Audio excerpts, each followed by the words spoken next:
वाढीचा टप्पा अनुदान आदेश काढावा या मागणीसाठी महाराष्ट्र राज्य विना अनुदानित शाळा कृती समितीचे उपाध्यक्ष खंडेराव जगदाळे, महिला अध्यक्षा नेहा भोसरी, संदीप भोरे, रेश्मा सनदी या चौघांचं मागील 10 दिवसांपासून शिक्षण उपसंचालक कार्यालयात आमरण उपोषण सुरू केलंय।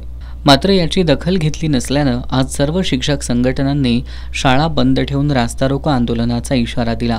त्यानुसार आज शाळा बंद ठेवून शिक्षक दिन काळा शिक्षक दिन म्हणून साजरा करत शिक्षक आमदार जयंत असगावकर, शिक्षक नेते दादा लाड यांच्या नेतृत्वाखाली दसरा चौकात रास्ता रोको आंदोलन केलं। दरम्यान प्रकृती खालावत असल्यानं सर्व शिक्षक संघटनेनं उपोषणकर्ते खंडेराव जगदाळे यांच्यासह 4ही जणांना अन्नत्याग आंदोलन मागे घेण्याची विनंती केली। या विनंतीला मान देऊन या चौघांनी सोनाक्षी पाटील या चिमुकलीच्या हस्ते अन्न ग्रहण केलं।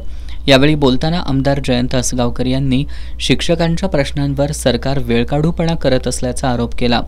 शिक्षक कन्या सोनाक्षी पाटील हिनं शिक्षकांचे प्रश्न सोडवायला कुणी वाली आहे की नाही असा सवाल उपस्थित केला। उपोषण सोडावे आणि मला असा प्रश्न पडला आहे की आपले प्रश्न सोडवायला खासदार असतात, पण या शिक्षकांचे प्रश्न सोडवायला कोण?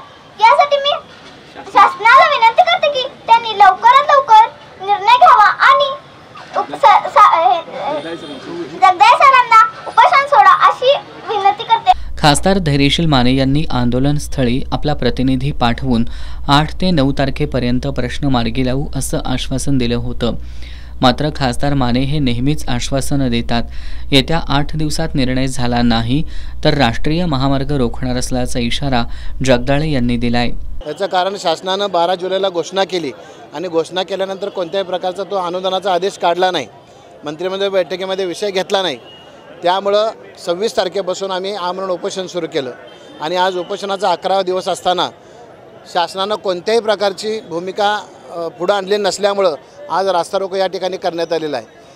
आणि आज आमरण उपोषणाचा 11वा दिवस असल्यामुळं कोल्हापूर जिल्ह्याच्या सर्व तमाम शिक्षक बंधू भगिनींच्या विनंतींना मान देऊन हे आमरण उपोषण तात्पुरतं आम्ही स्थगित करतोय आणि धरणे आंदोलन आमचं जे आहे ते तसंच चालू राहणार आहे। जो पण न्याय मिळणार नाही तो पण आम्ही हे आंदोलन थांबवणार नाही। आमचं धरणं आंदोलन चालू राहणार आहे। आम्ही रास्ता रोको परत हायवेला करणार, ह्याच्यापेक्षा तीव्र हायवेला, आणि ते असं असणार आहे त्या आम्ही विद्यार्थ्यांना घेऊन रस्त्यावरती उतरणार। यावेळी शिक्षक नेते दादा लाड, भरत रसाळे, राहुल पोवार, RR पाटील, बाबा पाटील, सुनील संकपाळ, शिवाजी कुरणे, केदारी मगदूम, प्रमोद पाटील, कुलदीप काळे, जयश्री पाटील, मुक्ता मोठे, गौतमी पाटील यांच्यासह शिक्षक शिक्षिका मोठ्या संख्येनं उपस्थित होते।